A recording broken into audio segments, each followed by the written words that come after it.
이재명 후보 관련해서요, 검찰 개혁을 실시하겠다고 밝혀왔죠. 계속해서 의지를 드러냈는데 그 영상 한번 보도록 하겠습니다. 시간표를 정확하게 정한 건 아닌데 뭐 기본적인 스케줄 정도는 가지고 있죠. 검찰 국가, 그러니까 없는 사건 만들어서 증거 조작하고 심지어는 증거도 없이 사건 자체를 조작해서 기소하고 이런 거야말로 정치 보복이었는데 제가 우리 국민들께 이 말씀을 계속 드리고 다녀요. 그들은 그렇게 했더라도 나는 그렇게 하지 않는다.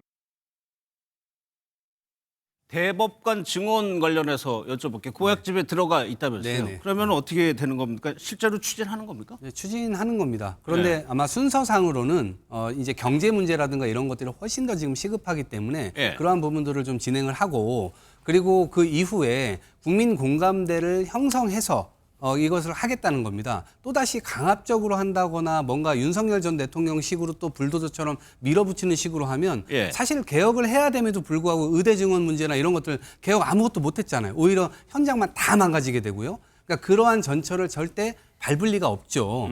당연히 실패한 전례를 따라가지는 않을 것이고요. 다만 이번 대법에서 분명하게 정치적으로 뭔가 이 정치적 움직임을 보여줬던 것에 대해서는 분명히 이제 또 따져 물어야 될 지점들도 있고요. 그런 것들은 국회 입법부에서 뭔가 해나가야 될 지점들이 있고요. 결국 사법부라고 하는 것은 국민의 권익 증대를 어떤 방식으로 할 것인가. 연간 5만 건 정도가 이 재판이 들어온다고 하는데 대법관들이 너무 바빠가지고 시간이 없습니다. 계속 이게 얘기하는 거거든요. 그래서 이러한 측면에서 대법관들의 어떤 이 중량감도 좀 줄여주면서 실제로 업무량 이런 것들도 그걸로 너무 스트레스 받으시지 마시고 국민의 권익적 어떻게 증대할지 이런 부분들을 포괄적으로 논의해서 적절한 어떤 사법 시스템을 어떻게 만들 것인가 이런 부분들을 좀 진행하겠다는 말씀입니다. 국민의힘에서는 반발의 목소리가 나오고 있죠. 그 얘기 듣고 그 이유도 자세하게 한번 들어보겠습니다.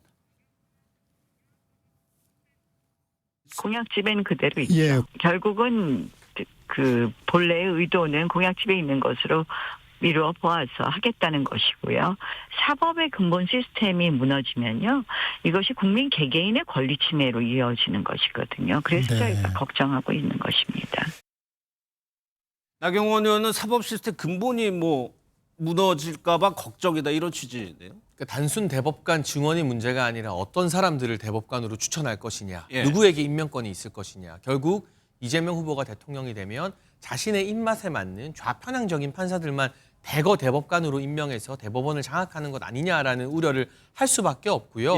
비슷한 예가 베네수엘라에서 있었습니다. 차베스 정권 때 대법원을 대폭 확대해서 결국 야당 정치인들을 탄압하고 납치했는데도 이 친차베스적인 대법원에서는 아무 문제가 없다. 이건 죄가 안 된다라는 말도 안 되는 판결을 내려서 독재의 뒷받침이 되어주는 알리바이 역할을 했다는 그 신뢰를 우리가 역사를 통해서 배웠기 때문에 지금 오랜 기간 동안 대법원이 보수정부, 진보정부 왔다 갔다 해도 그래도 최소한의 국민적 신뢰를 받아왔거든요. 아니, 대법원 때문에 뭐 난리가 나거나 정치 쟁점화가 되거나 국민들이 대법원 못 믿겠다고 들고 일어난 적이 있습니까? 알겠습니다. 보수정부일 때도 진보정부일 때도 없었어요. 그 기본 삼권 분립의 시스템을 흔들겠다는 발상 자체가 지나치게 위험하고 과격해 보입니다. 김성열 대변인 의견도 한번 들어볼게요. 네, 저도 가장 우려되는 부분은 바로 이 지점이라고 생각을 합니다.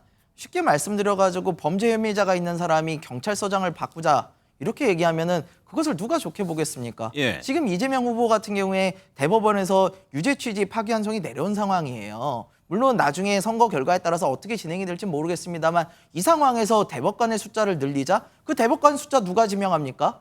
기존대로면요. 국회에서 추천하고 대통령이 지명하고 이런 것들이 있을 거예요. 근데 국회 누가 많아요? 민주당이 많잖아요. 대통령이 지명하면 다 자기 편향된 자기가 추천하는 사람들이 들어갈 가능성이 너무 높지 않습니까? 근데 그런 상황에서 심판을 바꾸자 이거는 편파적인 경기가 될 가능성이 매우 높죠. 그래서 저는 이런 부분은 매우 바람직하지 않다라고 보는 상황입니다. 하나 더 여쭤볼게요. 이재명 근데 후보 본인은 이런 좀 사법개혁보다는 검찰개혁에 지금 좀 더 무게를 싣고 있다고 봐야 되는 거예요? 네, 그거는 어쩔 수 없을 것 같습니다. 이재명 후보가 정치인으로 있으면서 사법적인 어떤 린치를 당하다시피 한 것이고 조작돼서 기소된 건들도 굉장히 많고요. 근데 이것은 이미 대법에서도 판례로 나와 있습니다. 유성 간첩 사건이라는 게 있어요. 얼마 전에 탄핵 당했다가 다시 돌아온 검사가 있습니다. 이 실명은 얘기하지 않겠습니다만 대법원에서 이것을 간첩 조작 사건이라고 완전히 결론까지 난 사건입니다. 근데 그런 검사가 기소를 하기 위해서 간첩을 조작해가지고 그렇게까지 했음에도 불구하고 여전히 검사로